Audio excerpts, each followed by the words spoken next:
Deixa eu ver se está. Iniciou. Pronto. Bom, a rigor, o que eu quero agora, nessa reta final, a gente tem mais ou menos uns 3 a 4 encontros, o que eu quero é permitir a vocês um refinamento melhor nessa parte de modelagem. Vocês estão tendo uma oportunidade das mais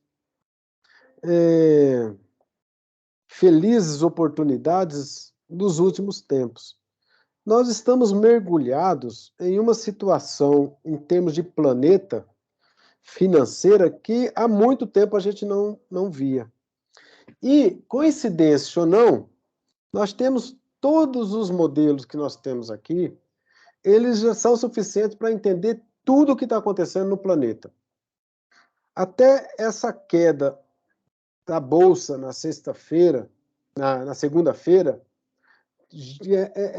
esse derretimento da Bolsa, eu tenho certeza que vocês já conseguiram enxergar por aquele modelo de condição paridade descoberta de juros. Eu tenho certeza que vocês estão conseguindo enxergar no modelo IS a questão do teto do gasto, a questão da dívida pública, né, que está sendo gerada na Europa, e essa possibilidade da Europa, do Banco Central Europeu, aumentar a taxa de juros, né, agora, vai causar uma turbulência geral na economia, que se a gente tiver com os modelos prontos, modelos na mão, isso vai permitir que vocês deem um avanço histórico aí no conhecimento das variáveis macroeconômicas, né, das variáveis econômicas.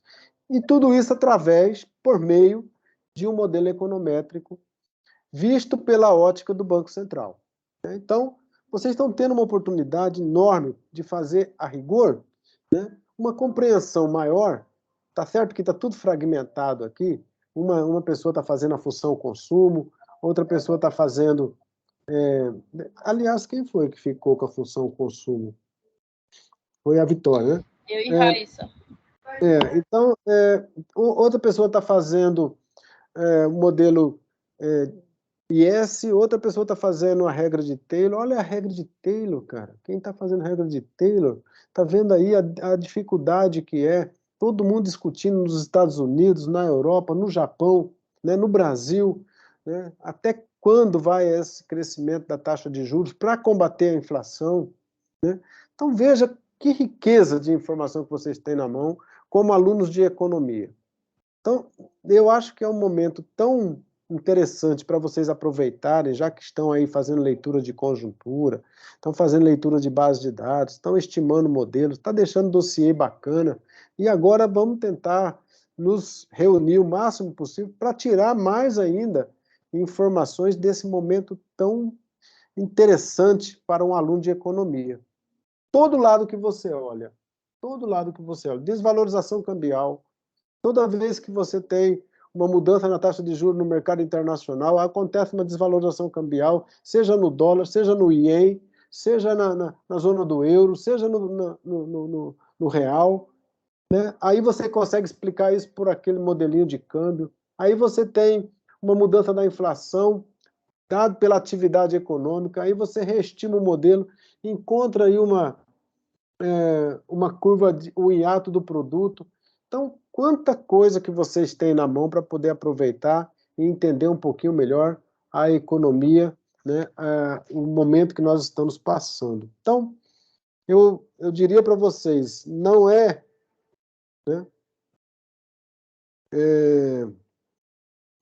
de se desperdiçar esse momento para aprender um pouco de economia, já que vocês são todos estudantes de economia.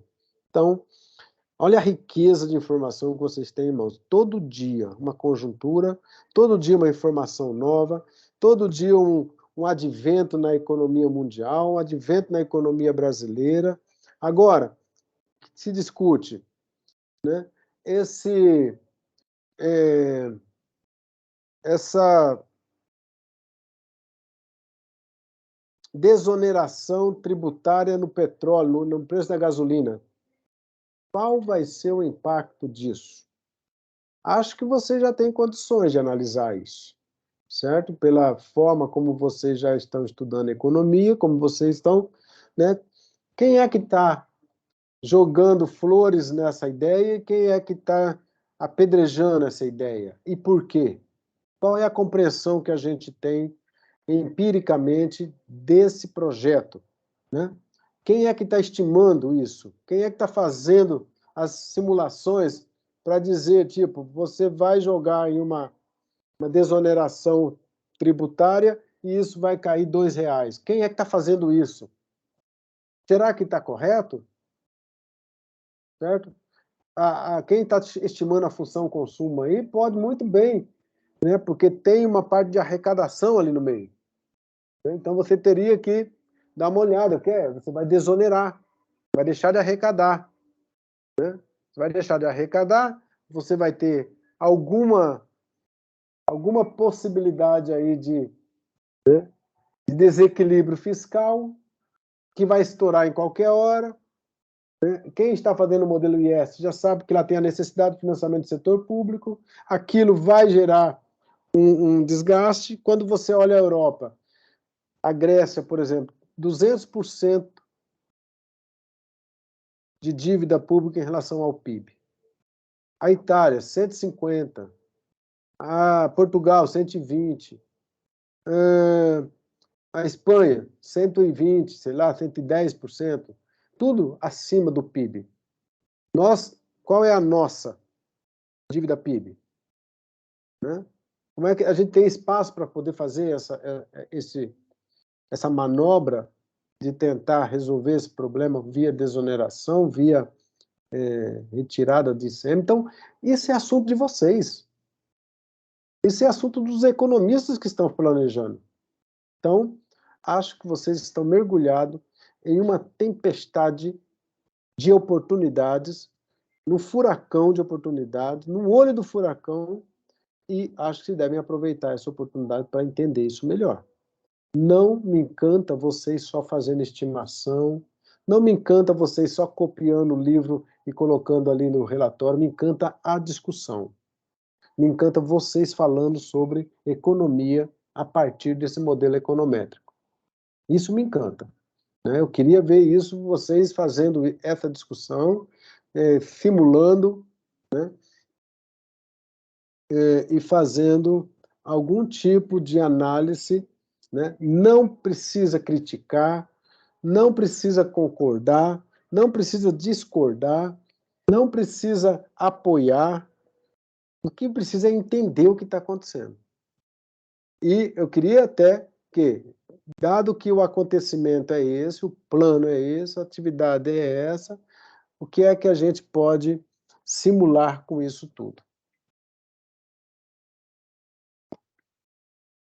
A maior ansiedade que um aluno pode ter é o professor falar para ele, perguntar para ele, ei, dá sua opinião sobre isso.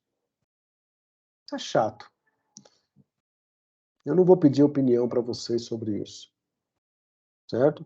Eu quero que vocês entendam o que é que está acontecendo. Né? Também não vou pedir, faça uma crítica em relação a isso. Não quero isso. Não quero crítica, não. Quero que vocês entendam primeiro. Depois que entender, aí todo mundo entendeu tudo, todo mundo entendeu todos os modelos, né? E olha que eu ainda estou sendo generoso.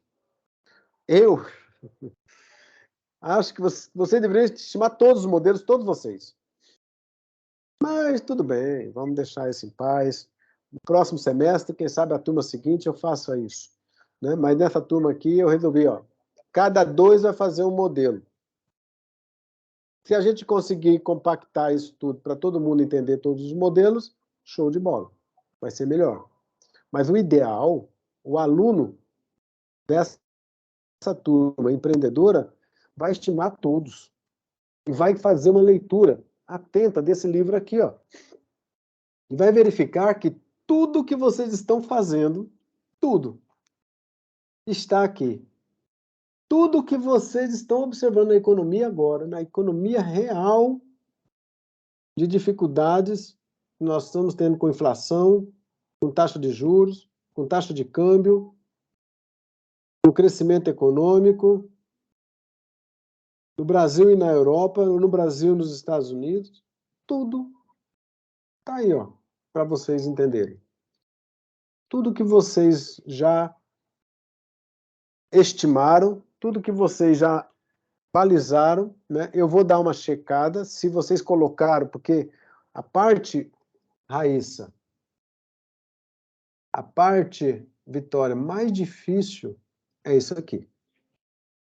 Porque a parte mecânica de estimação, de pegar um relatório, pegar o modelo, colocar no relatório, isso não é difícil. O difícil é você linkar, e o que vai dar mais trabalho para vocês, é linkar o que acontece na economia brasileira, qual é o plano que está na mesa, e vocês tirarem informações por meio da base de dados. Isso não é tarefinha fácil. E isso é tempo. Isso custa tempo. E é esse o maior desafio de vocês, porque as demais coisas vocês estão dando conta. Vocês vão sair daqui sabendo estimar o modelo econométrico.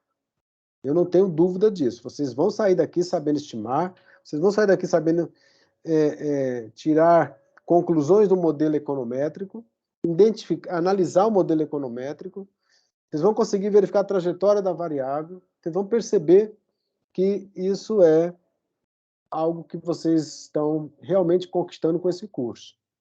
Agora, o mais difícil é isso aqui. Quando eu coloco isso aqui, eu perguntaria para vocês, vocês já sabem como é que se mata uma borboleta azul? Alguém já leu isso? Alguém já conseguiu tirar, né? Por que esse livro está escrito assim, como se mata uma borboleta azul?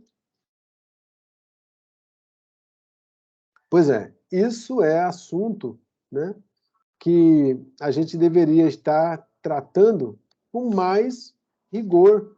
Mas veja que a gente tem, né, algumas etapas para cumprir,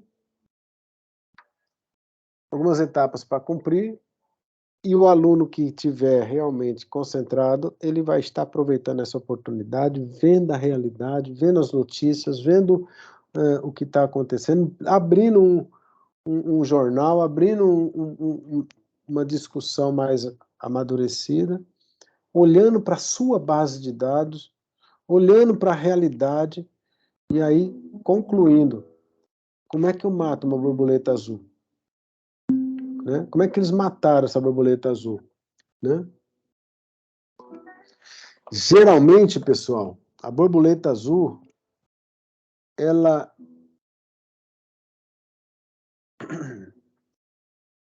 é extinta pelas boas intenções. É essa metáfora, né? Ou seja, de boas intenções, né? É uma estrada bem pavimentada que vai dar no inferno, né? Então, o que a metáfora está dizendo é, quantos planos econômicos tiveram boas intenções? E realmente essas boas intenções eram críveis? Esse é o desafio para vocês. E entender isso. Eu tenho uma boa intenção, o que é? Desonera a gasolina, o gás, desonera tudo, isso é uma boa intenção. Mas qual é o resultado econométrico disso? O que é que pode, né, aparecer aí nos parâmetros estimados? A inflação vai cair? Né?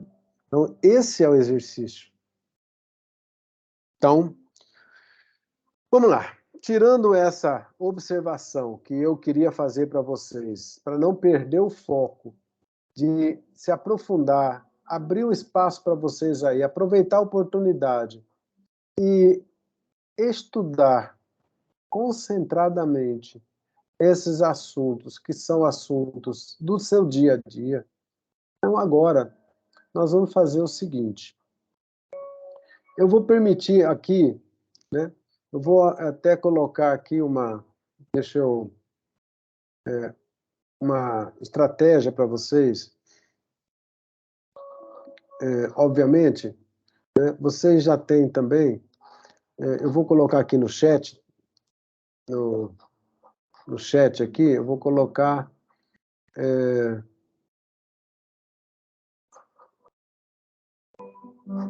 deixa eu Deixa eu já colocar aqui. Só um minuto.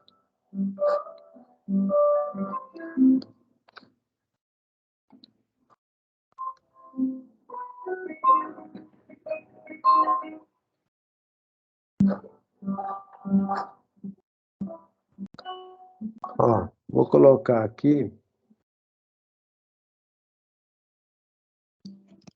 Ctrl C. Deixa eu voltar para cá. Ó, tá no chat de vocês. Certo? Nova conversa, Ctrl V. Veja, aqui está uma aula da aula que nós estamos fazendo sobre raiz unitária. Então, eu vou fazer o seguinte. Essa aula nossa, né, de raiz unitária, ela levaria pelo menos umas 3 aulas normais. Mas eu não vou necessitar que vocês se dediquem à compreensão do teste de raiz unitária como a gente deveria fazer nas aulas. Eu vou passar vocês para o vídeo. Vocês depois vão assistir o vídeo e vão entender melhor. Eu vou pegar um atalho aqui, né? Vou sugerir para vocês o seguinte. Bom, qual foi o primeiro modelo, Rômulo, que você estimou? Qual foi a forma funcional? Ó, vamos imaginar a função consumo. Consumo no tempo t igual beta 0 mais beta 1, yd mais et. Que modelo é esse? Esse é o modelo, já que você não respondeu, linear. Não é isso? Tudo bem? Então, nós fizemos a primeira estimação. Todo mundo fez o modelo IS, Taylor, consumo, câmbio, Phillips, tudo modelo linear primeiro. Certo? Só que esse modelo linear, depois que a gente analisa esse termo aqui, o termo de erro, a gente chega a que conclusão? Né? A gente chega à conclusão de que ele não é suficiente para manter esses parâmetros bem estimados. Aí o que a gente faz? Ele tem problema de autocorrelação, tem problema de heterocedacidade, tem problema de normalidade, tem problema de estabilidade, tem problema de... os problemas econométricos que a gente já conhece. O que a gente faz no segundo modelo, Arthur? A gente vai lá e acha o modelo potência, não é isso? O que a gente faz? A gente tira o log do C mais, digamos aqui, mais, digamos, ao log de YD mais isso aqui.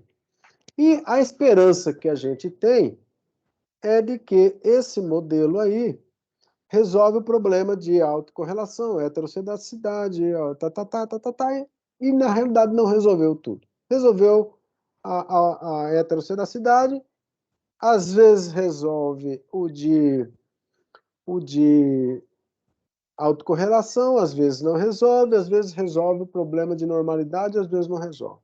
Mas tem um problema aqui ainda, ó, no termo de erro. Então a gente vai lá, testa o termo de erro, tá? Continua com o problema. Então nós tivemos, guardem isso, nós tivemos 2 alternativas para corrigir o modelo e não conseguimos. Qual o maior problema? O maior problema que aparece aqui é o que a gente chama de autocorrelação residual. Só que a autocorrelação residual, geralmente, ela aparece, né? E na aula passada eu falei sobre isso, sobre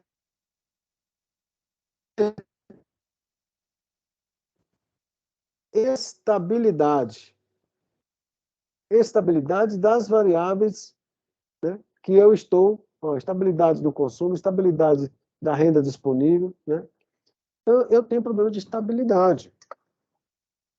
Quais são os testes de estabilidade que eu fiz até agora, Cristiane? Se uma variável é estável, começa quando essa análise?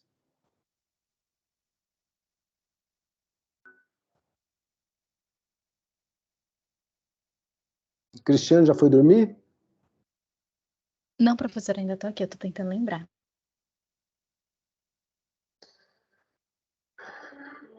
João, um teste de estabilidade que a gente faz. Função de autocorrelação? Ou você Uma quer delas. Mas tem uma coisa muito antes disso, que você fez agora na estatística descritiva.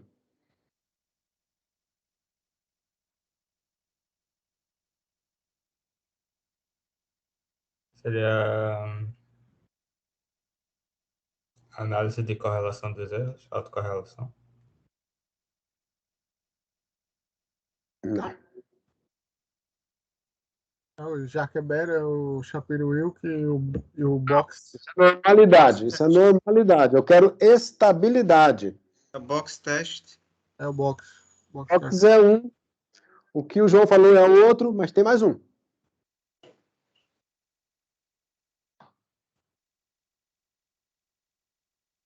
Pessoal, coeficiente de variação. Coeficiente de variação.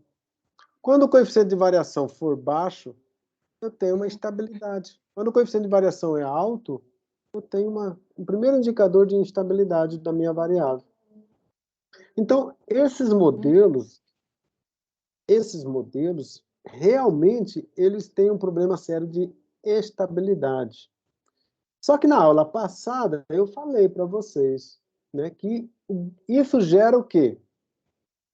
A falta de estabilidade da variável gera um problema de autocorrelação diretamente.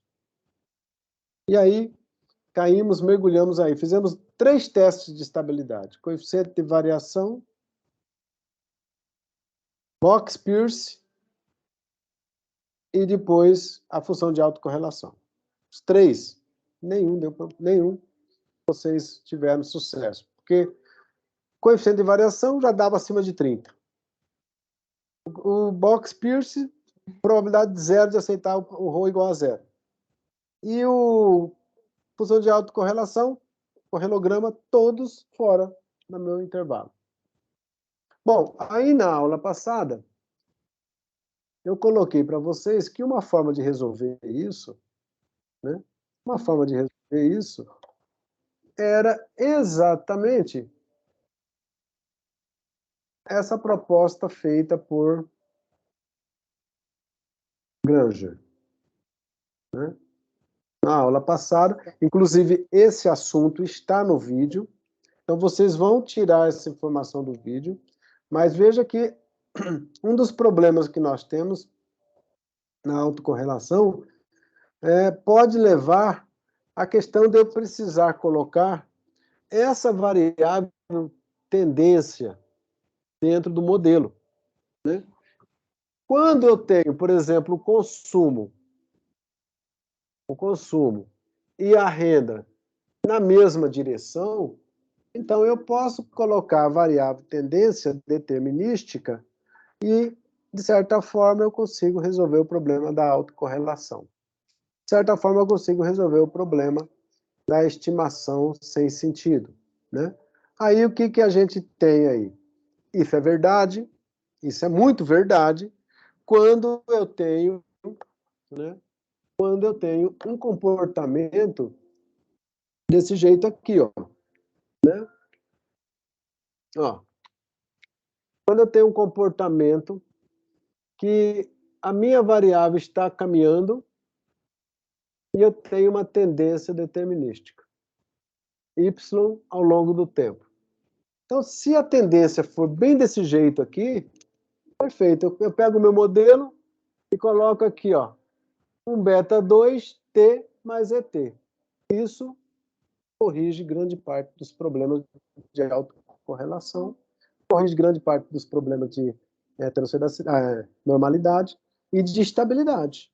Porque as séries são instáveis, mas eu colocando essa variável aqui. O problema, pessoal, é que a maioria das variáveis econômicas, elas vêm assim, ó, e elas fazem isso. Muda de nível. Muda de nível. Vinha numa tendência, de repente tem uma outra tendência. Esse é um problema. Ou ela está transitando aqui, aí de repente ela faz isso, ó. Ela estava nessa tendência e depois ela faz isso. Quebra estrutural. E isso é um trabalho enorme para nós estimarmos, para os econometristas montar um modelo, porque eu tenho quebra estrutural, perde a estabilidade, perde a estabilidade, perde a estabilidade, e aí eu vou ter problemas de colocar essa variável aqui, e vou ter problemas da minha...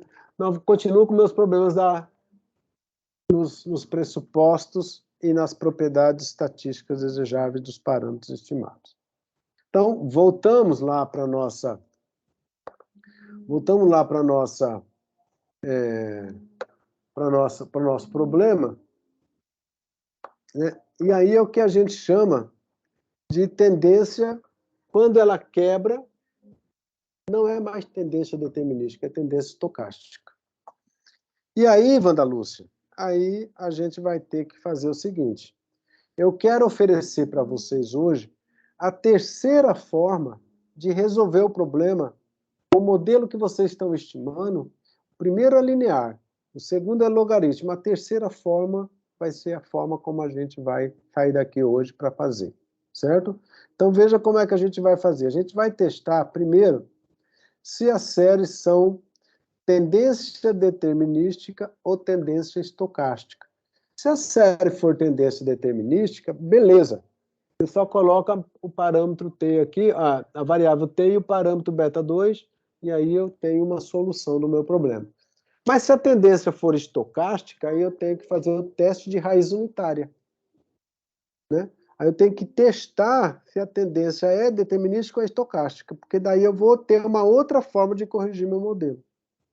E isso é, no mínimo, uma alternativa de solução melhor que a gente pode ter aí na hora de fecharmos o nosso trabalho. Certo? O nosso trabalho ainda não está fechado, a gente tem problemas, mas a gente vai caminhar agora para a terceira alternativa para estimar esses modelos e deixar o modelo melhor, né? Bom, como é que a gente vai fazer? A gente vai fazer o teste de raiz unitária, né? O teste de raiz unitária depende, pessoal, de admitirmos uma hipótese, né, de que todas as variáveis são passeio aleatório. O que significa isso? Né? Você tem flutuações, né, que não são transitórias, né, e as flutuações não estariam em torno de uma tendência. O que significa isso? Eu não sou capaz de prever o que vai acontecer amanhã olhando hoje. Então, dentro do modelo passeio aleatório, o que é que eu tenho? Né? Eu tenho essa representação. O que eu estou falando aí, Cristiano? Né? O que é que eu estou falando aí? Eu estou falando que y, hoje, qualquer variável independente, né, o consumo de hoje é igual ao consumo de ontem mais um termo de erro, né, que a gente vai colocar hoje. Então, veja, o consumo de hoje é função de ontem. Isso é um passeio aleatório, porque se eu voltar aqui um período atrás, ó, eu vou ter o consumo de ontem é igual ao consumo de antes de ontem mais um outro T menos 1. Se eu voltar ainda mais um modelo atrás, ó, o consumo T menos 2 é igual a consumo T menos 3 mais o T menos 2. E assim sucessivamente. Então, eu vou tendo aqui a possibilidade de estimar isso aqui, mas olha só o tamanho do meu erro. Eu vou somar o T menos 2 mais o T menos 1 mais o T. Então, eu tenho um volume aqui de ruído. Eu vou ter um volume de ruído que não permite dizer que hoje é função de ontem, mais o ruído. Para que eu possa saber se esse ruído tem um comportamento que permite estabilidade da minha variável, eu tiro a diferença. O que é a diferença? Né? Olha lá, eu vou tirar YT, o consumo de hoje, menos o consumo de ontem, e isso nós vamos chamar de diferença. E isso vai ser igual o T. E eu quero testar se esse UT é estável. Né? E a rigor é uma soma de ruídos. E esse ruído, ao longo de uma amostra de 200 observações, ele fica desse tamanho. Né? E aí, a impossibilidade nossa de trabalhar com séries que são estáveis. Eu preciso garantir que elas sejam estáveis na primeira diferença. E então, o que nós vamos fazer? Nós vamos fazer um teste para saber se a série é estável ou instável usando a teoria ou o conceito de passeio aleatório. Né? E aí eu tenho 3 modalidades: a passeio aleatório com intercepto e passeio aleatório com intercepto. E olha a tendência aí de novo, ó. Olha a tendência aqui, ó. Então, eu posso ter um teste para verificar se a amostra, ou, aliás, as variáveis do meu modelo, elas permitem, né, estabilizá-las na diferença, porque no nível elas não são estáveis.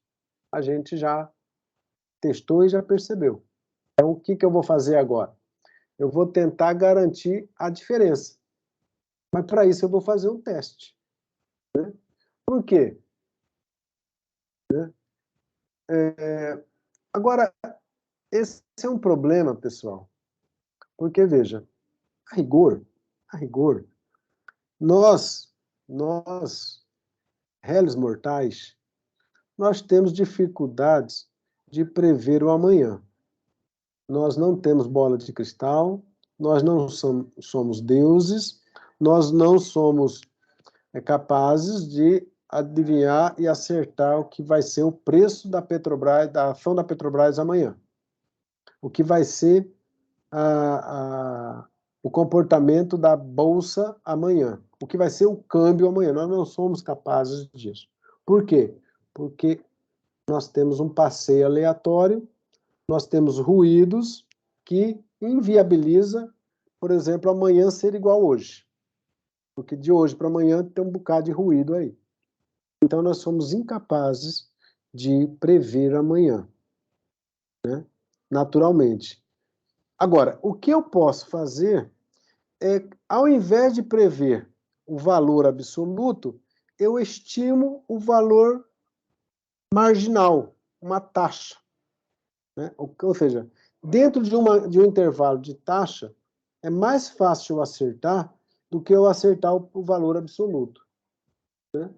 Também eu preciso testar, porque se eu tenho estabilidade, então veja, se eu tenho estabilidade, eu tenho aqui uma trajetória, né, que parou aqui, e se ela já vem sendo desenvolvida aqui, então fica fácil, eu intervalo isso aqui, acho um intervalo de confiança e faço minha previsão tranquilamente para frente.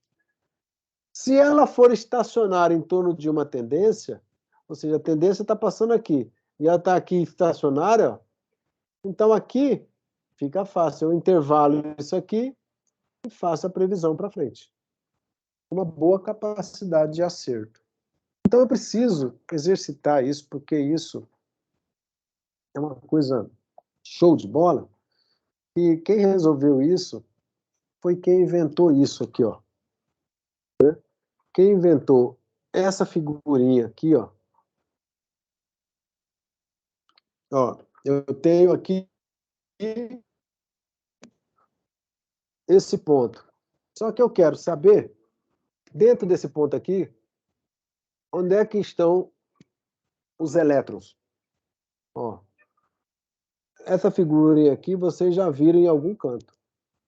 Eu não sei, Wanda Lúcia, se o preço está aqui, o preço está aqui, o preço está aqui, o preço está aqui. Mas eu sei que ele está trabalhando nessa nuvem. Né? Eu sei que ele está trabalhando, ó, ele está aqui. Né? Aí alguém falou ali atrás, uma pessoa, Einstein, né, falou exatamente o quê? Olha, eu sou capaz de prever isso aqui, né, se eu, por exemplo, achar um dt ao quadrado, ou seja, o tempo, elevar o período ao quadrado, eu tenho uma capacidade de prever a trajetória. Eu não sei onde ele está, mas ele está aqui. Ó. Eu tenho uma probabilidade, né, para chegar aqui. Então, esse negócio aqui, apesar de parecer longe da nossa lógica, isso aqui permitiu que a gente fizesse algo que vocês também já conhecem, que é, aliás, eu espero que conheçam, não sei se é verdade isso, e se não for, eu espero que vocês se matriculem lá e vão fazer isso, né? Dessa historinha aí, saiu isso aqui, ó. As equações diferenciais. O que é isso? Ó, obter a taxa de variação que caracteriza a dinâmica temporal. A dinâmica temporal, eu defino a dinâmica temporal e vou estabelecer a taxa de variação que está aqui girando, né? Para que eu possa fazer uma previsão de preço, previsão do consumo, previsão da taxa de juros, previsão da inflação, previsão do câmbio, né? Previsão da dívida, previsão da atividade econômica, usando o quê? Equações diferenciais. Esse é assunto de matemática 3 de vocês. Então, vocês têm lá na equação diferencial, né, algumas questões interessantes que você tem uma taxa mais a equação, né? Ou seja, você tem uma incógnita que são números que estão relacionados a relações, que é a equação, mais a taxa de derivada, né? E isso vai lhe permitir que você tenha soluções da equação diferencial ordinária, né? Diversas soluções. E eu vou passar isso aqui de forma bastante rápida, porque isso aqui tudo é assunto lá do curso de matemática e ele está querendo dizer para vocês o seguinte, pessoal, eu preciso achar uma solução, né, que seja estável, né, e eu possa arriscar fazer previsões com séries estáveis. Se as séries são instáveis, aí eu vou ter um problema, né? Então, o que nós vamos fazer, né? Nós vamos fazer exatamente as equações, como eu estou falando em tempo discreto, equações em diferenças, né? E vamos tentar, olha lá, a variável tempo, né? E vamos tentar uma solução, né, particular e uma solução complementar para a dinâmica da variável que eu estou estudando. Essa variável vai se comportar com uma determinada direção. Eu já sei que eu quero testar o passeio aleatório, saber se a série é passeio aleatório ou se ela é estável. Mas para chegar a essa solução, eu preciso fazer o quê? Conseguir isso aqui, ó. Né? Solução complementar, e aí é que entra o que é o teste de raiz unitária. Por quê? À medida que eu vou calcular isso aqui e tem uma solução para ter, dado um determinado tempo, né, aí eu tenho essa explicação aqui, que é o resultado da estimação. Isso aqui está no livro do Alpha Chiang, livro de matemática para economista. Então, eu tenho B, que é a solução aqui, ó. Ó, esse B aqui é a solução complementar, né, para essa equação, que é uma equação em diferenças que você fixa o tempo e vai tentar encontrar a possibilidade de projetar, né, a dinâmica, né, da variável. Se o B for maior que 1, se o B for igual a 1, se o B estiver entre 0 e 1, se o B estiver igual a 0, se o B for maior que menos 1 e menor que 0, se o B for igual a 1 e se o B for menor que menos 1. Se o B for igual a menos 1 e o B for menor que menos 1. Então, nós temos algumas possibilidades no tempo 0, no tempo 1, no tempo 2, no tempo 3, no tempo 4. Se B for maior que 1, ele vai passar de 1 para 2, no tempo 3, no 2 vai passar para 4, no tempo 3 vai passar para 8, e assim sucessivamente. Ele vai explodindo. Se o B for menor do que 1, do que menos 1, mesma coisa. Ó, ele vai fazendo zigue-zague, vai explodindo a cada tempo que vai passando. Se o B for igual a 1, 1. Se o B for igual a menos 1, 1. Né? Agora, se o B estiver entre 0 e 1, aí ele vai convergir. Ó. Ele vai convergir fazendo zigue-zague. Mais ou menos assim. Ó. Estoura, converge. Converge e estoura. B maior que 1, B maior que 1. Maior que mais 1 e maior que menos 1. Agora, se o B tiver no círculo unitário, na raiz unitária, aí eu tenho convergência. E se eu tiver convergência, João, a série é estável. Se eu tiver divergência, a série é instável. Tudo que eu quero é série estável. Então, esse é o teste mais rigoroso de estabilidade do que o Box-Pierce, do que a função de autocorrelação, do que o coeficiente de variação. Então, esse teste de raiz unitária, ele vem para ajudar vocês a confirmar a terceira alternativa do modelo que vocês vão estimar. Certo? Tem abrir o microfone aí, pessoal?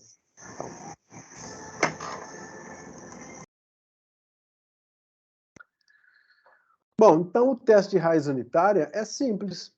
É uma tese de doutorado de Dick Fuller, né? Autor e aluno e orientador, né? Que fizeram aí diversos testes para testar a presença de passeio aleatório na série. Se alfa for igual a 1, então yt é a função de yt menos 1 mais o ruído. Né?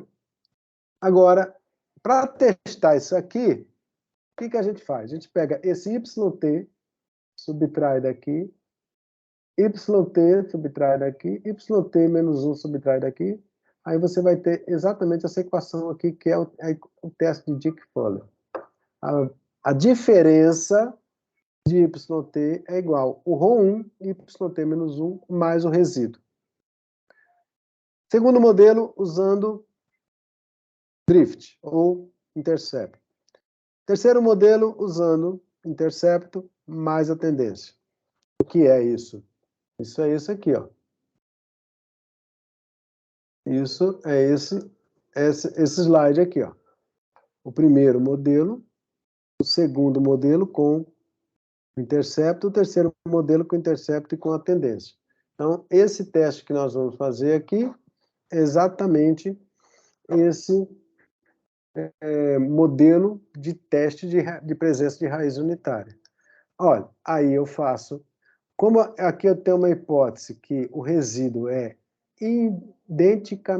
independentemente distribuído, ou seja, ele é não autocorrelacionado, ele é homocedástico, e ainda tem uma distribuição normal, né?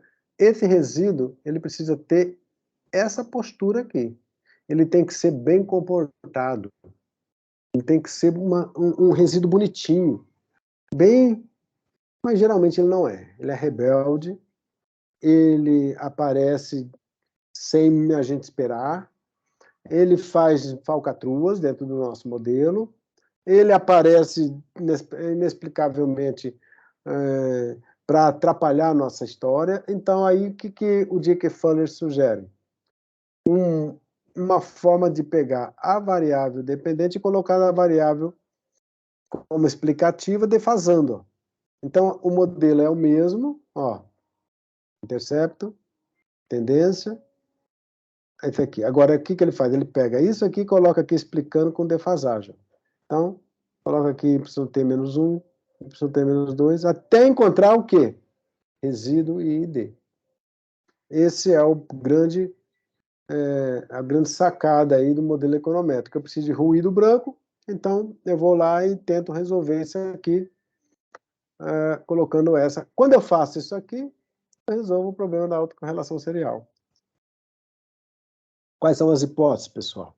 Que nós vamos testar. A hipótese nula é que o ρ1 é igual a zero. Se ρ1 for igual a zero, alfa igual a 1, a série tem raiz unitária, a série é não estacionária. Alfa igual a 1, alfa igual a 1, a série é o quê? Passeio aleatório. Passeio aleatório, a série é explosiva.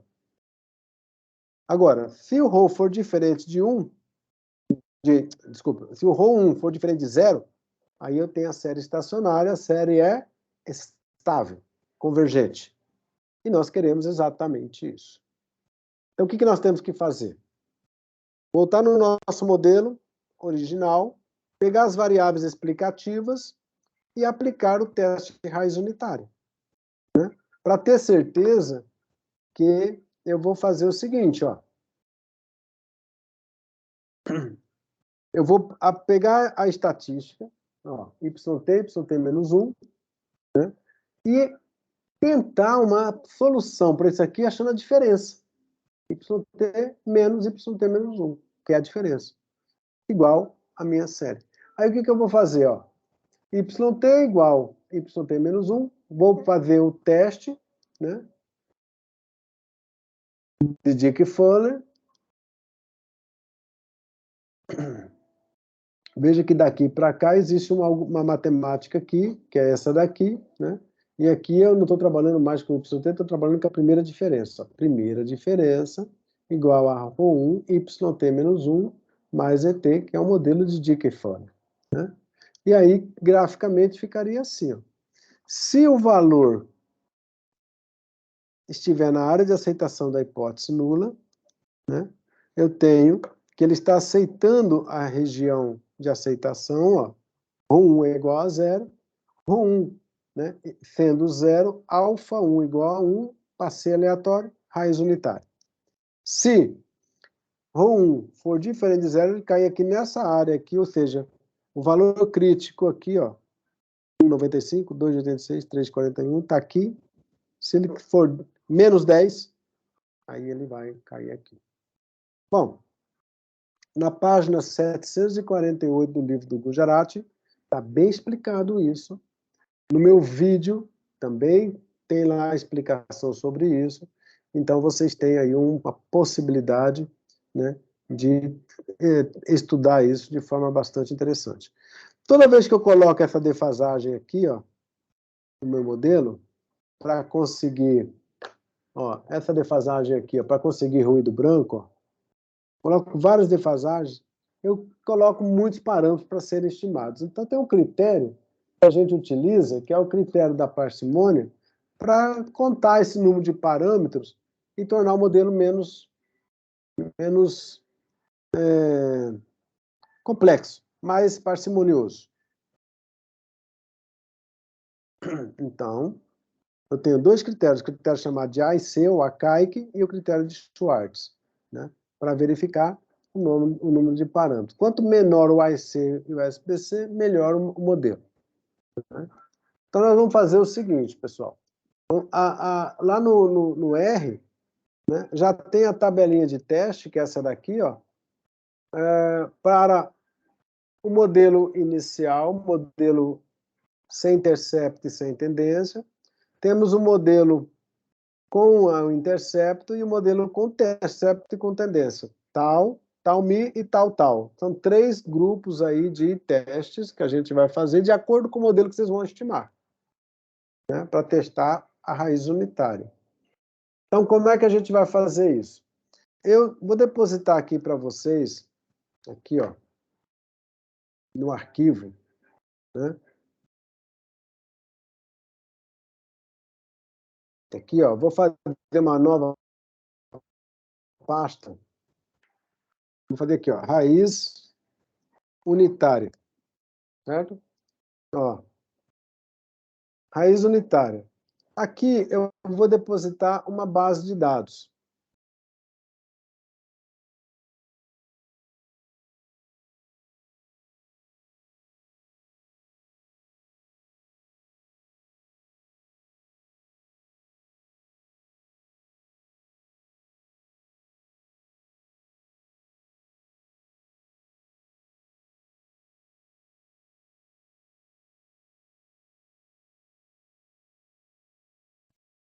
base de dados é essa daqui, ó.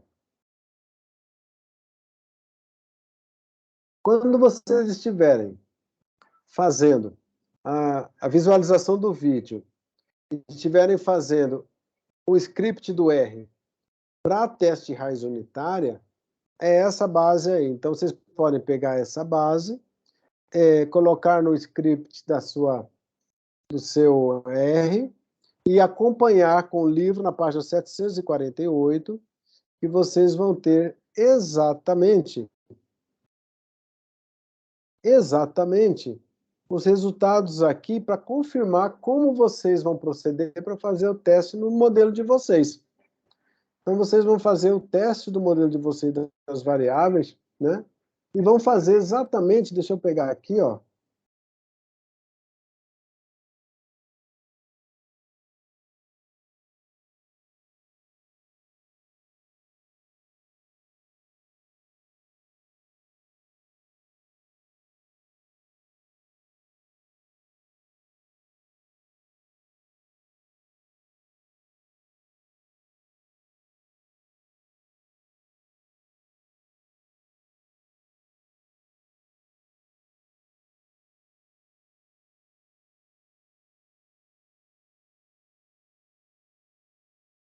Ó.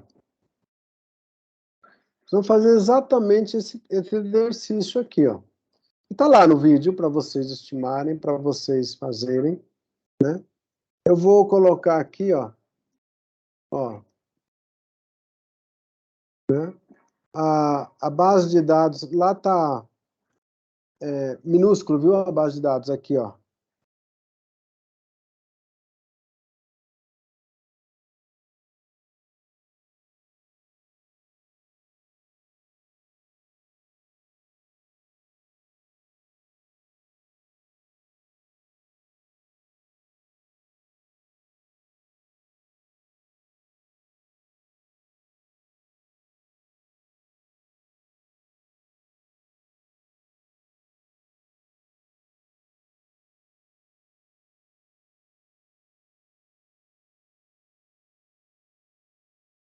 Gente, cadê? Aqui, ó. Ó, tá vendo? Tá minúsculo aqui, ó. Cuidado, que aqui tá maiúsculo, lá tá minúsculo. Certo? Ó.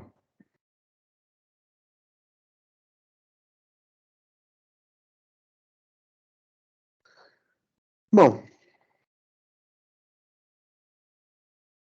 a base é essa. É a mesma que está no livro do Gujarati, na seção 21.1. A Gujarati, seção 1.1. Então, o gráfico vai ser esse, que vocês já conhecem, ó, que é idêntico ao nosso PIB, ó, certo? Idêntico, igualzinho, ó. Só que o dele vem desde 1950 a 2010. Então, vocês vão fazer esse exercício, né, em nível e em logaritmo, olha lá. O logaritmo, como é que fica, ó. Isso aqui é em nível, isso aqui é em logaritmo. Ele transforma a série em reta, ó. Aquilo que estava exponencial, ele ficou uma reta, ó, né? Aí calculamos a função de autocorrelação, né? Aqui só tem os indicadores, ó, os ROS, né, para 36 observações, o ROS do logaritmo, também, olha lá, né? Praticamente é o mesmo, ó, em logaritmo, em nível.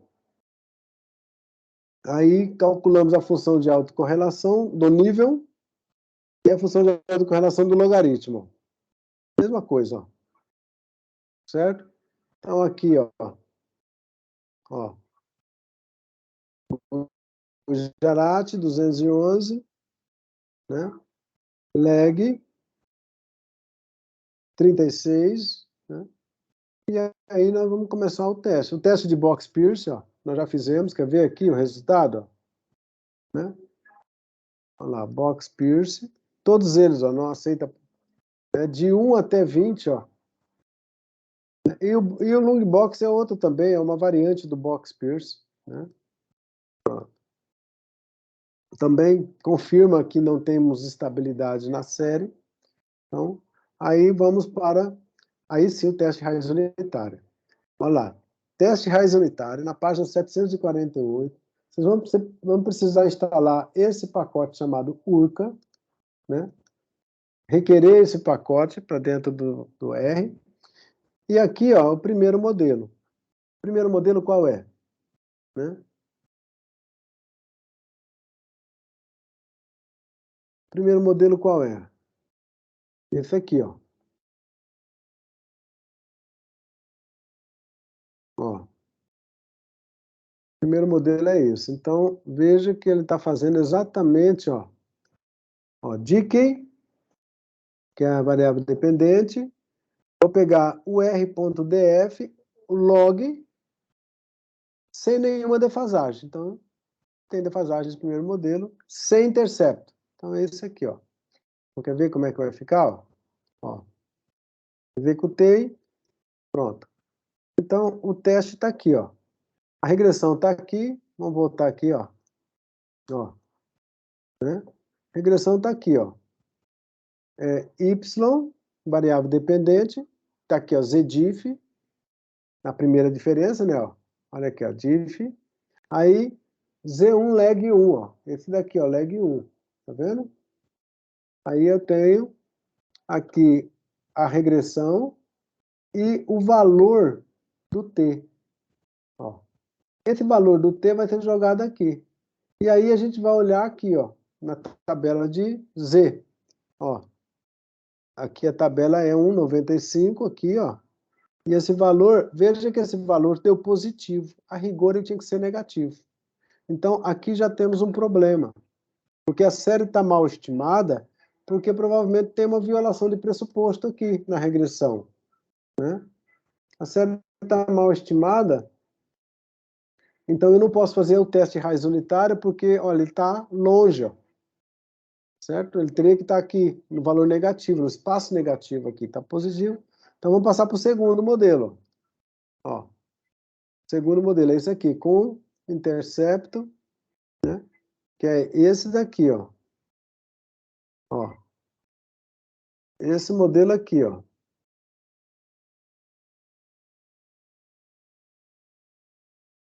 Ó, esse modelo aqui, ó. Né? O que eu tenho? O intercepto e o ρ-1. Olha lá. Ó. Certo? Então, o que ele vai ter aqui, ó? Intercepto e ρ-1. Agora aqui já saiu negativo, ó. Ó, negativo, né? Já está com o valor aqui, ó, 1,52. Então, ele está em que região? Dentro do meu gráfico, ó, o valor crítico é 2,88, está aqui. O valor calculado, 1,52, está aqui dentro. Aceita a hipótese nula. A hipótese nula é o quê? A hipótese nula é que eu tenho raiz unitária. Raiz unitária, a série é não estável. Então, aqui, eu preciso calcular a diferença para tornar a série estável. Né? Então, vamos para o terceiro modelo. Olha lá. O terceiro modelo é esse aqui, ó, com tendência e intercepto. Olha lá. Certo? Então, valor crítico, 1,81. Valor crítico, 3,43. O valor calculado, menos 1,81, que é esse daqui, ó. É o T. E aí, o que eu tenho? 3,43 está aqui. 1,81 está aqui, ó. Né? Então, aceita a hipótese nula, a raiz unitária para essa série. Né?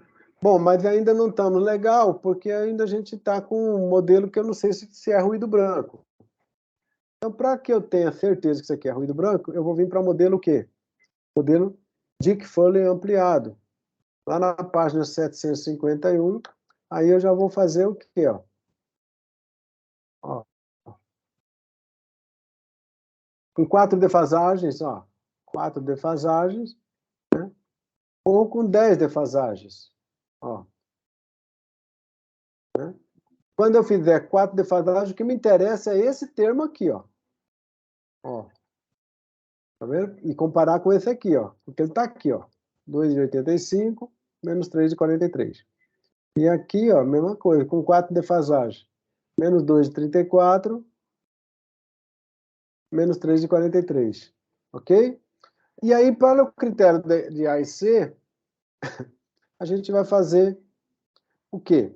A seleção ótima. Eu parto de 10, ó, e vou voltando, 9, 8, 7, 6, 5, até encontrar o AIC-SBC menor, pelo critério da parcimônia, que está aqui, ó. Por esse critério aqui, ó, escolher o menor AIC-SBC. Só que eu teria que fazer isso manualmente. Mas o R tem esse legal, porque o R com esse, né, select legs, ele já te dá qual é o... Começo com 10 e ele vai te encontrar qual é o menor AIC, ó. Olha lá. Aí ele já estimou isso aqui e já falou, olha, com 4 defasagens é suficiente para você ter o teste em raiz unitária. Então, o que é que você vai fazer? Ó, 4 defasagens, né? Olha, só que aqui deu um problema, né? Por quê? O valor ficou positivo, ó. E o valor tinha que ser negativo, né? Então, vou fazer agora pelo critério BIC, ó. Começando em 10 e encontrando valor positivo também. Então, eu não tenho um bom modelo aqui para me dar um teste de raiz unitária. Vou fazer agora, ó, com tudo, com intercepto e com tendência. Agora sim, ó, deu negativo. Ó. 1,62, raiz unitária. Vou fazer com intercepto e com tendência. Vamos ver agora. Olha, 3,16. E cai na área de aceitação de 3,43. Então, em todos os testes aqui, deu raiz unitária. E aí, o que eu vou fazer, pessoal? Eu vou começar agora a propor para vocês a estimação do modelo. Cadê?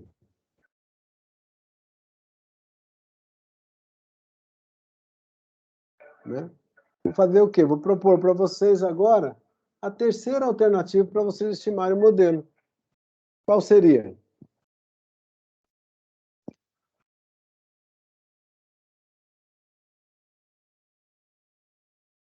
Ó.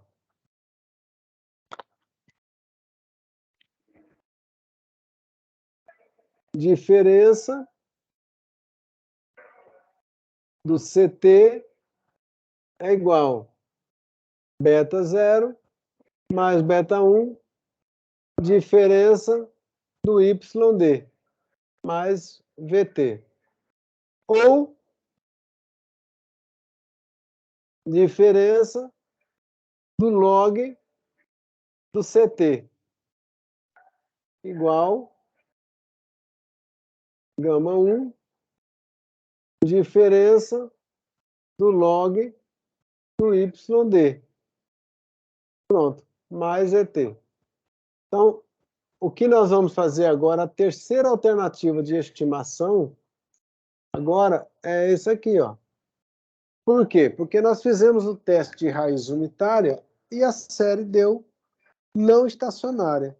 Então, quando a série for não estacionária, a série original, ó, consumo, renda, PIB, hiato, Selic, inflação, câmbio, necessidade de financiamento do setor público, as variáveis financeiras, geralmente, elas são não estacionárias.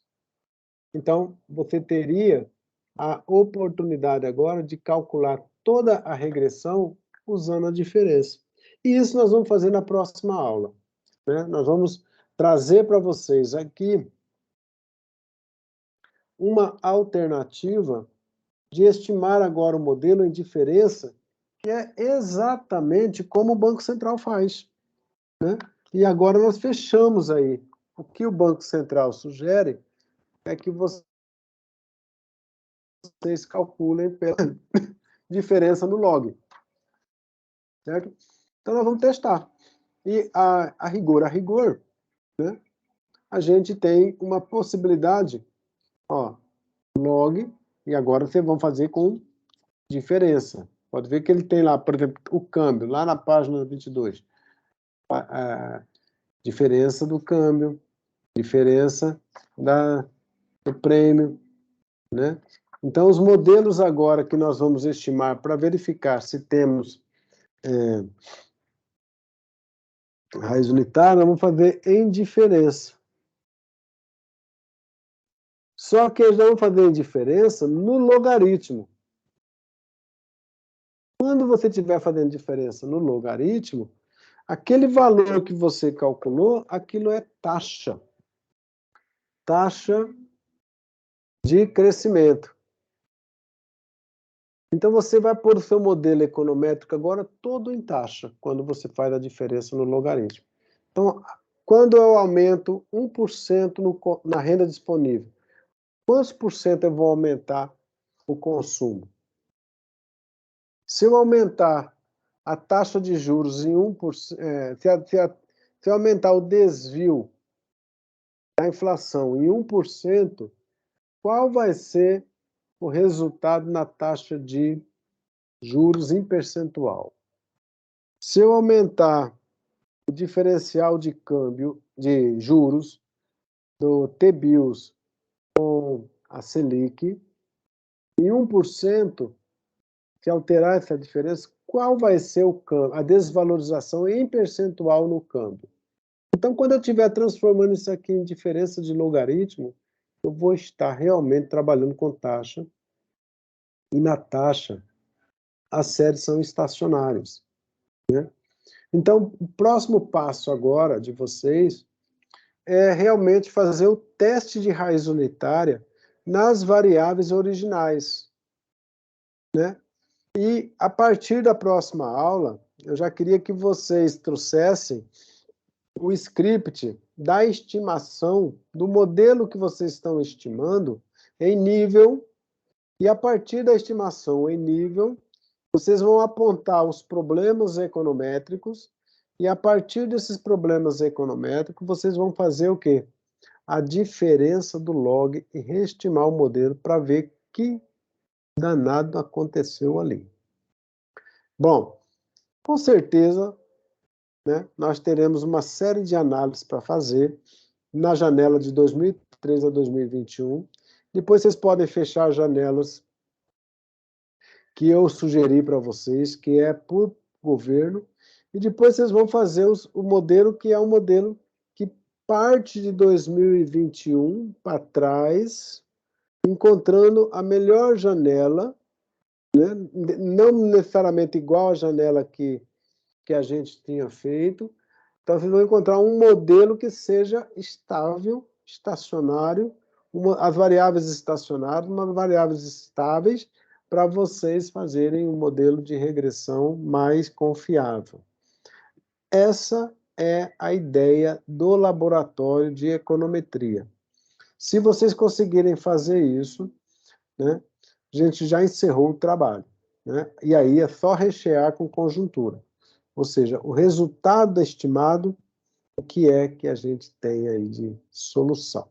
Então, para a próxima aula, eu sugiro, né, como vocês já depositaram hoje a primeira parte estatística, beleza, está tudo legal, tudo show de bola. Agora nós vamos partir para a segunda parte, que é a regressão. A primeira regressão que vocês vão entregar na terça, vocês já fizeram, que é qual? A regressão em nível e linear, certo? A partir daí, se tiver raiz unitária nas suas séries, aí vocês já vão partir direto para a diferença do log. Porque o log já vai corrigir a heterocedacidade e a diferença vai colocar vocês em taxa.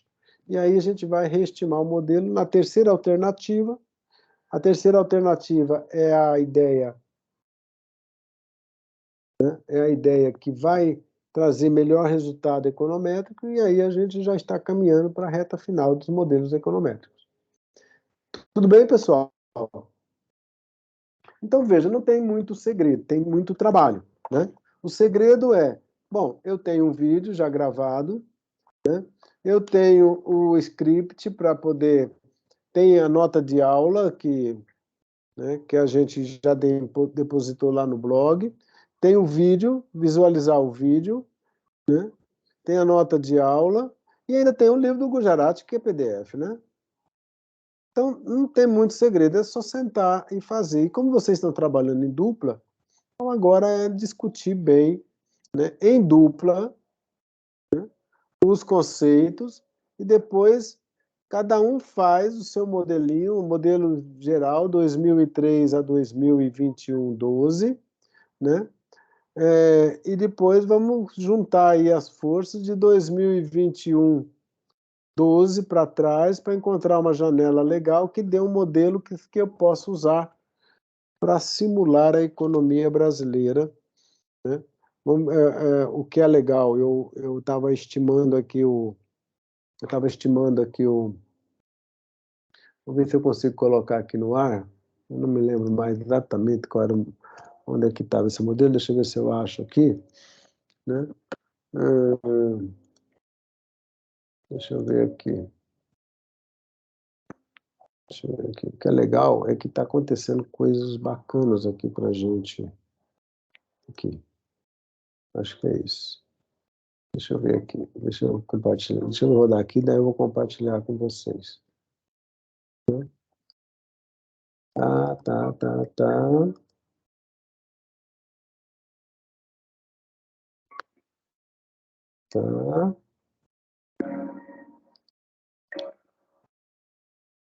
Deixa eu ver aqui, pessoal.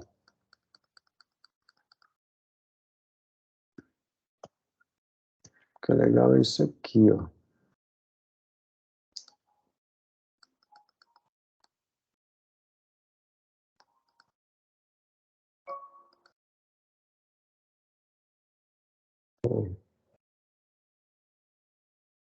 Deixa eu ver aqui. Ó, aqui eu já peguei e já atualizei para 2022, 4, né, para poder ter uma ideia. Deixa eu mostrar para vocês. Olha que legal.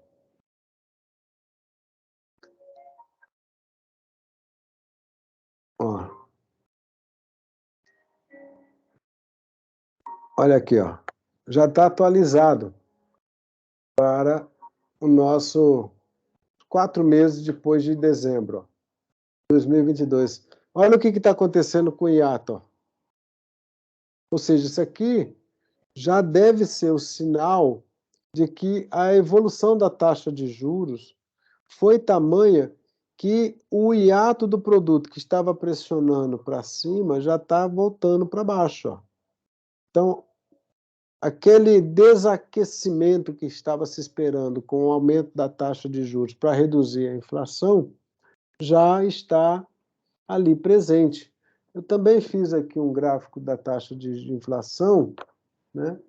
Deixa eu ver se eu pego ela aqui. Deixa eu ver aqui, ó. IPCA. Olha lá, ó.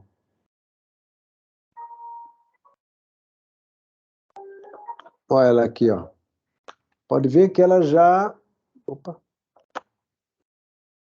Olha ela já se arrefecendo ali, ó. Né? Bateu lá, mas olha aí, ó, já está voltando, ó. Então, isso é um sinal interessante para quem está trabalhando aí já no mês de junho, maio e junho, né, com os dados do mês de maio e junho, que já está trazendo informações que nós já temos aí alguns sinais de política monetária, quem está fazendo a regra de Taylor já pode começar a verificar isso. Quem está fazendo política monetária de restrição da taxa de juros para segurar a inflação. Então, a inflação já está naquele ponto ali, a atividade econômica já embicou lateralmente, né? Então, o que a gente tem que aguardar agora é o efeito do crescimento da taxa de juros na economia americana e na Europa e no Japão. Porque esses 3 lugares aí podem trazer mais problemas para a gente. Mas nós já fizemos o dever de casa 4 meses antes deles. Eles vão começar agora a fazer exatamente essa mesma política, né, de aumentar a taxa de juros para conter a inflação. Só que quando eles fazem isso, eles mexem com todas as variáveis econômicas. Por quê? É fluxo de capital indo do Japão para os Estados Unidos, é a Itália não conseguindo honrar sua dívida porque a taxa de juros sobe e o preço do título cai para os detentores do título, que são os bancos, pode gerar uma falta de crédito para os bancos, falta de recursos para os bancos, pode ter falência de banco, né? Então, quando você aumenta a taxa de juros, o preço unitário do título soberano cai, né? Mas aí o que acontece? O pessoal pega o dinheiro daqui e joga no lugar onde tem uma taxa de juros melhor, né? E esse é o paradoxo, o desafio que nós temos que desenrolar aqui na economia, né? Então, eu queria só que vocês se concentrassem nisso. Por quê? Porque nós estamos diante de uma oportunidade aí, pessoal, de tirar boas conclusões dentro de uma tempestade que está acontecendo aí em todos os cantos, né? Temos aqui uma oportunidade de economia brasileira de sobreviver a isso tudo por conta dos nossos termos de troca, nossas commodities, né? Desde que a gente não entregue gratuitamente para nossos alimentos para o setor externo, para a economia mundial, a gente negocie, barganhe bem, né? Que a gente já está fazendo a nossa parte do nosso... Veja, na aula passada eu chamei a atenção para vocês aqui, né, que tem vários temas aí envolvidos nesse estudo, que é, por exemplo, a irresponsabilidade fiscal, né, a tributação seletiva, o controle de preços, ou aquela parte de você tabelar preços de energia, de petróleo, de gasolina, de tudo, para trabalhar supermercado, isso aí é uma realidade que aconteceu durante esse período de 2011 a 2020, 2002 até 2018, né? Tamanho do Estado, gasto público, né? Quanto que a gente tem de gasto público, tudo isso, bancos, fornecimento de crédito por bancos públicos, né? Tudo isso é uma agenda que a gente tem que entender como é que ela impacta no modelo econômico, ou como que o modelo econômico pressupõe isso, e isso, que impacto que trouxe para o crescimento e para a inflação, né? Então, esses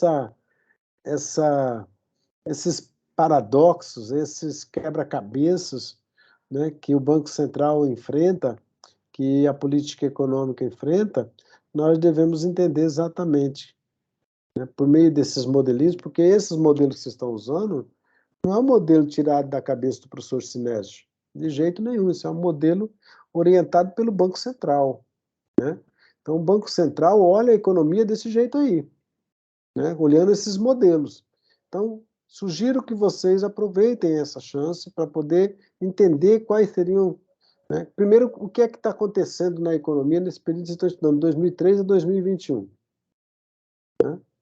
Entendam aí os momentos bem delicados da economia, até, por exemplo, o que está se repetindo agora na Europa, né, já aconteceu em 2011, né, uma crise na Europa de problema de dívida soberana, né, dos títulos dos governos, né, Portugal, Itália, Grécia, Espanha, né? E esses são os países arrastados pelo problema. E depois tem os países que puxam tudo, que é a Alemanha, a Inglaterra, a França, né, a Áustria, né? Então, são coisas que estão se repetindo. E aí, qual é o impacto disso na economia brasileira, na nossa política econômica? O que é que a gente pode fazer? Então, veja, tudo isso é um momento para vocês aí fecharem com chave de ouro, né, esse curso, tirando conclusões extremamente interessantes, e não só simplesmente fazendo aí um copiar-colar, né, do conteúdo, regredir. Não, eu acho que vale a pena vocês aí tentar interpretar, né, além da estimação, além da, da regressão, tentar concluir aí e contribuir para uma discussão mais amadurecida da economia brasileira por alunos de economia, né? Então, vocês têm todo esse tempero aí para poder colocar na atividade. Então, só para fechar. Quinta-feira, né, a gente vem para uma aula onde eu gostaria que vocês rodassem aqui no script de vocês do modelo linear, e nós vamos na quinta-feira estimular vocês a rodar o modelo em diferença, mas não precisa vocês ficarem preocupados, porque nós vamos fazer juntos, né? Nós vamos primeiro fazer o teste de raiz unitária para cada modelo, depois nós vamos estimar o modelo em nível, apontar os problemas, registrar isso no doc e depois fazer o modelo definitivo, né? Com primeira diferença.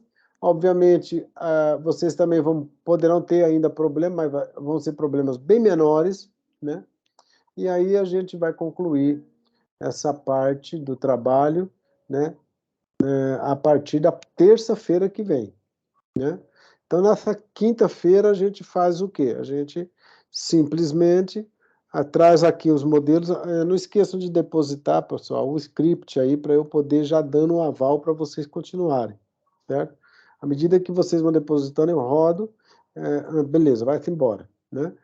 Não, esse aqui você tem que refazer porque está faltando isso ou isso ou aquilo. Beleza, aí depois você vai lá e refaz. Como vai ter aí mais umas 4, 5 aulas para vocês fazerem isso, então não precisa ficar aí aperreado. Eu tenho que entregar isso. Bom, já entregaram um rascunho, e é tudo rascunho mesmo. Agora é só agregar a parte da estimação do modelo econométrico, né? A primeira parte ainda, o linear, né? Colocar ali no script, colocar ali no doc os resultados e pronto. Na quinta-feira a gente já está com o resultado dentro do PDF, né? E aí a gente roda e verifica como é que está, beleza, aval, aí vamos fazer a última parte do modelo, que é a diferença no logaritmo. Tudo bem? Combinado isso? Alisson? Ok, professor. Arthur? Ok, combinado. Cristiane? Tudo certo. João?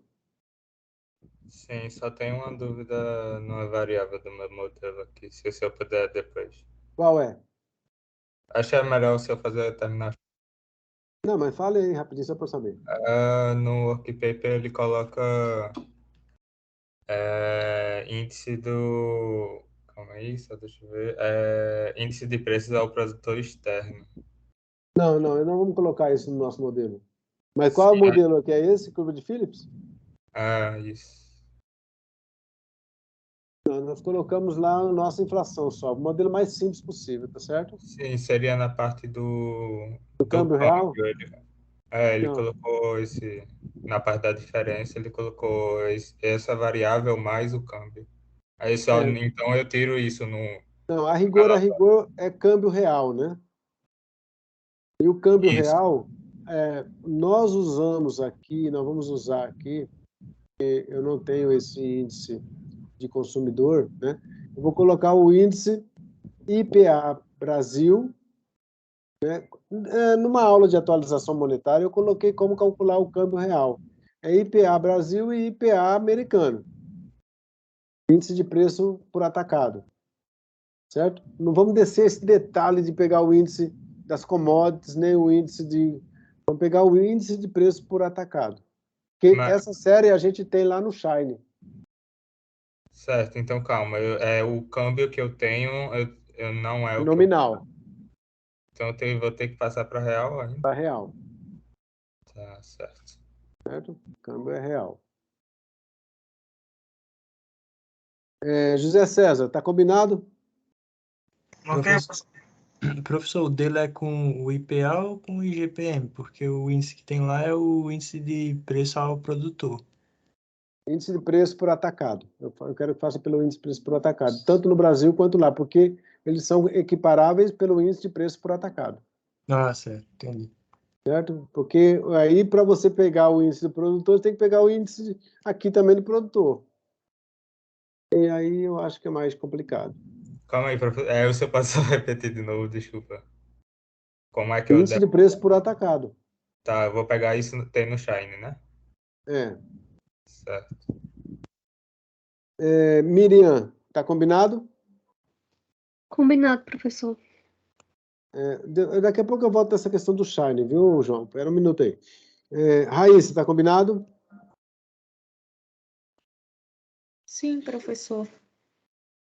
Rômulo, Sim, professor. Vitória, Certo, professor. Ana Lúcia.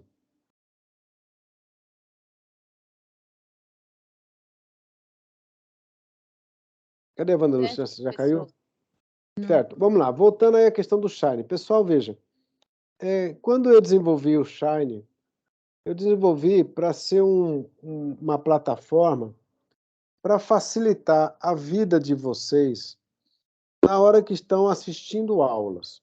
Ou seja, né, para evitar aquela correria dentro da sala de aula e de uma aula para outra, aquela confusão toda de buscar a base de dados. Então, eu montei o Shine, que é uma forma de condensar todas as variáveis importantes da economia, de uma forma bastante ainda rudimentar, né?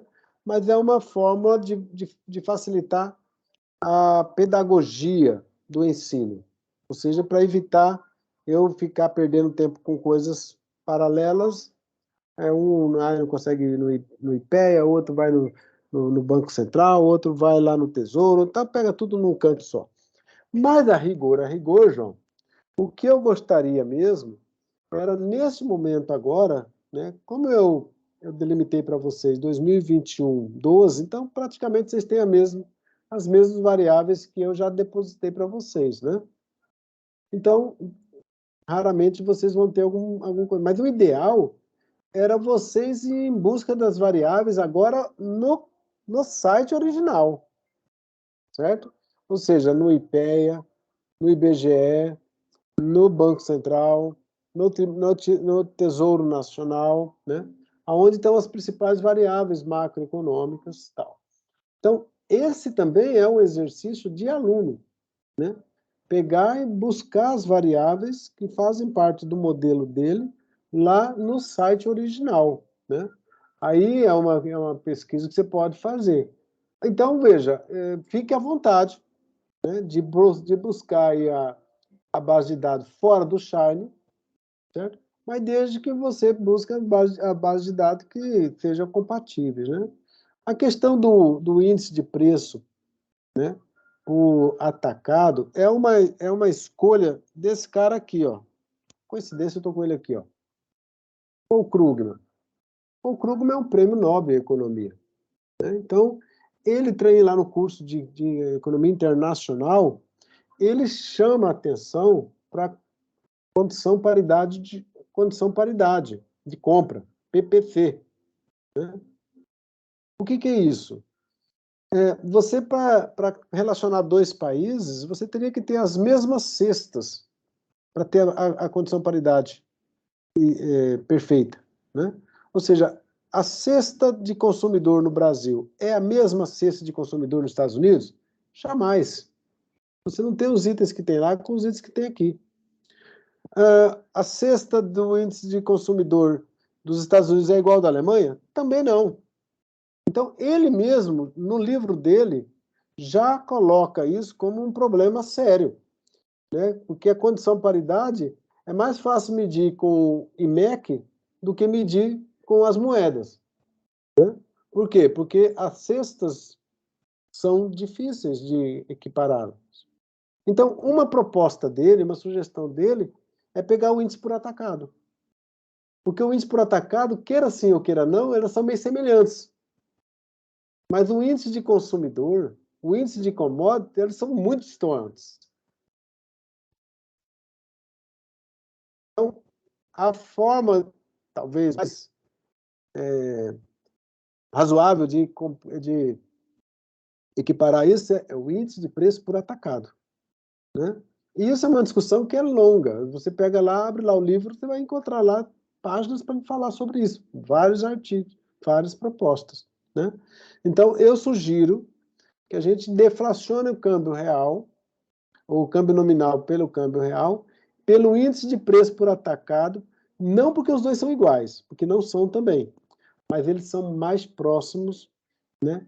O item de cestas que estão no índice de preço por atacado é meio semelhante ao índice de preço por atacado no Brasil, porque as empresas têm uma linguagem que comum aí, transnacional, né? Então elas funcionam mais ou menos, tirando alguns itens que podem ser bastante diferentes. Agora, o índice de consumidor não dá para fazer, né? O índice de commodity também não dá para fazer, né? Porque são questões diferentes. Então, eu sugiro que faça pelo índice, o câmbio real pelo índice de preço por atacado, nos Estados Unidos e no Brasil. Eu arrisquei colocar alguns índices lá no Shine, de Londres, né, dos Estados Unidos, do Brasil, né? Agora, na hora que vai depurar o modelo mesmo, aí é melhor ir buscar os dados originais, né? No Fed, né? Ou no Tesouro Americano. O Quandly também é outro lugar que vocês podem buscar essa base. Então, fica aí à vontade de fazer a busca e deflacionar de acordo com aquela aula que eu dei lá de atualização monetária. Lá tem como calcular o câmbio real e tem como calcular o juro real. Então, respeitem a formalização conceitual da determinação do câmbio real e dos juros real, e depois vamos para as tentativas, né?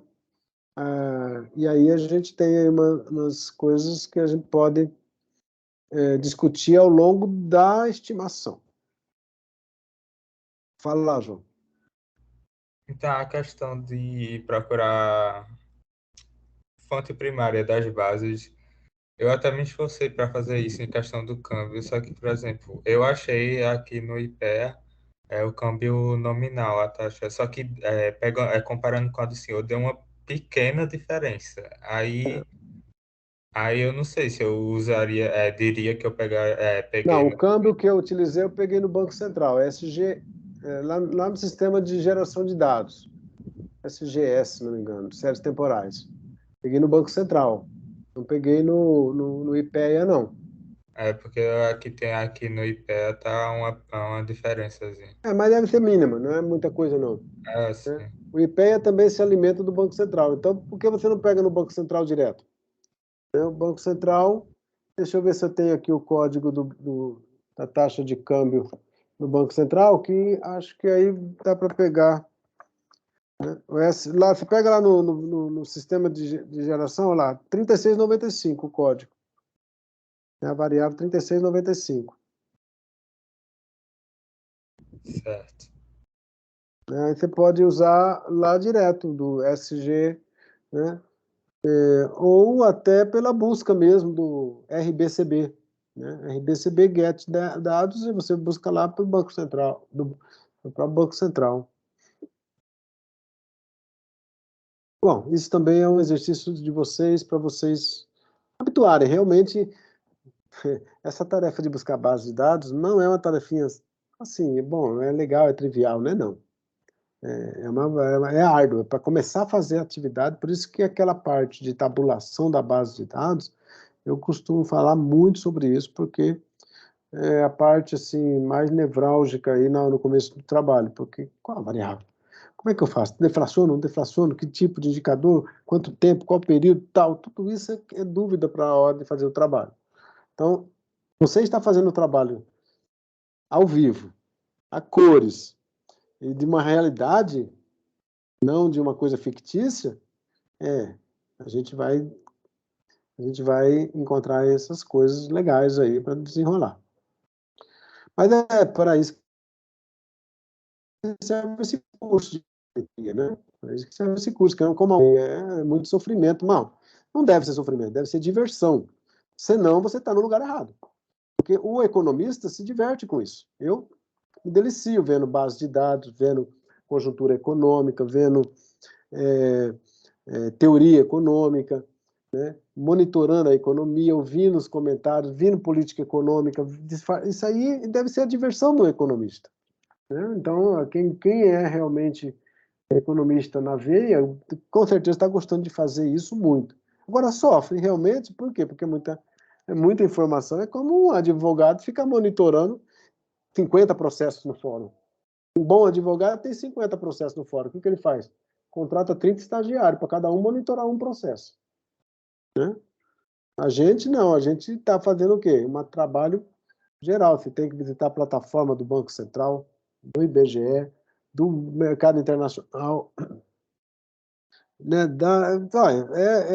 É isso que diverte o economista. Né? Você está antenado aí na realidade e cada vez mais se aprofundando. E quanto mais você estuda, mais você percebe que precisa dar conta das variáveis. Então, é aí que a gente entende quem é que realmente tem vocação para a economia, quem tem paciência com o curso de economia e quem sofre demais com o curso de economia. Eu acho que tem muita gente que se diverte, né? E quer fazer, e quer montar o modelo, e quer fazer entender direitinho, e quer ir atrás da política econômica. E tem gente que realmente não gosta do curso de economia, mas faz o curso de economia. Então, isso é um problema, né? Fazer alguma coisa que não gosta, não adianta, vai dar alguma coisa errada. Mas, à medida que vocês forem se concentrando aí no curso e vendo quanto que é importante saber economia nessa altura do campeonato, nessa altura da nossa civilização, né? Acho que todo mundo está procurando saber um pouco de economia, todo mundo, você vê aí tanta gente querendo entender economia, entender finanças públicas, entender mercado financeiro, entender política econômica, entender tamanho de Estado, entender tributação, entender de taxa de juros, de movimento de capital de um país para o outro. Quanta gente quer entender isso? Né? O cara forma lá em educação física, vem querer entender de economia, o cara forma lá em engenharia, quer fazer entender de economia. Então, veja que curso que vocês estão fazendo, que oportunidades que vocês têm, né? Esse negócio do agronegócio agora é uma coisa espetacular aí, para um ambiente de trabalho para vocês aí, enorme, né? Então, a realidade de vocês pode ser transformada a partir de um curso de economia bem feito. Né? Vocês podem estarem aí olhando o mundo de vocês um pouquinho próximo de vocês, mas vocês fazendo um bom curso de economia, a realidade de vocês pode ser outra, depois da formação de curso de economia e da busca de espaço de vocês aí. Seja em São Paulo, seja no Rio, seja no governo, seja numa empresa privada, seja com vocês mesmos fazendo consultoria de economistas. Aqui está cheio, né, de consultores de economia aí, fazendo projetos, fazendo análises econômicas. Então, é uma oportunidade enorme que vocês têm. Bom, é isso aí, pessoal. Então, até quinta-feira. A gente já são 11 horas, eu passei até da hora, e a gente continua a nossa conversa na quinta, tudo bem? Boa noite a todos e até quinta. Boa noite, professor. Boa noite. Boa noite, professor. Até quinta. Boa noite. Boa noite. Até mais. Até mais.